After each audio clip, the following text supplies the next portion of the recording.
Dalawang ginang na sina Angel at Monique kumagat sa annulment paluwagan na offer ni Rina. Hindi niya tunay na pangalan.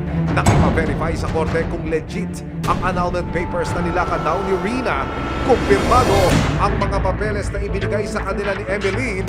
Eke at walang bisa.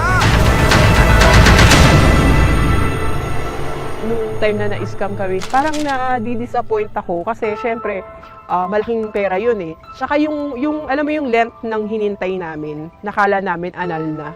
Which is hindi pa pala. Yung mga plano sana na makapagsimula kami ng mga bata ng fresh start. Parang nagsisimula ka uli. Isinangguni na nila sa Criminal Investigation and Detection Group ng Bulacan Provincial Field Unit o CIDG Bulacan PFU ang modus di umano ni Rina. Tayo po ay narito ngayon sa satellite office ng CIDG Bulacan Provincial Field Unit. Makakausap po natin yung mga operatiba, yung Deputy Chief para sila na ho ang magbigay ng detalye kung paano pinild up ang kaso at paano nila ito inoperate. Nung matanggap niyo ho itong sumbong na ito, Deputy, paano niyo ho validate yung impormasyon? Sir, siyempre, kailangan nung dumating to, ipa-validate namin kung totoo nga talaga itong ano. Naglabas sila sa akin ng mga resibo, then yung ibang dokumento, pina-verify natin sa RTC Manila at saka RTC Pasig na fictitious yung binigay ng mga dokumento. Sa investigasyon, lumalabas na nag-o-offer din daw pala si Rina ng Sharia divorce na paraan ng hiwalayan sa Islam.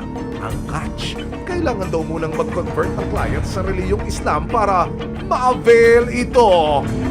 Paano niyo in-engage yung suspect kung malaman niyo yung kanyang motive po?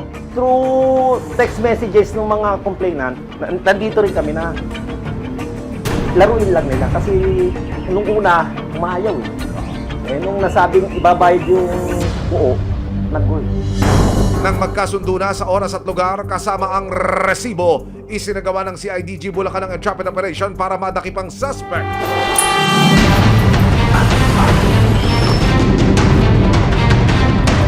Ang game plan kasama ang isang police agent. Magpapanggap si Angel at Monique bilang bagong mga kliyente na mag-a-avail ng Sharia divorce sa isang fast food chain ang napagkasundo ang meet-up place. Matapos ang mahigit isang oras na paglilitan, dumating na si Rina, ang fixer na scammer di umano, nagdadalang tao pala. Kasama rin niya ang isang batang babae na kanya raw palang anak. Bakit naman idinamay pa ang mga bata, ma'am?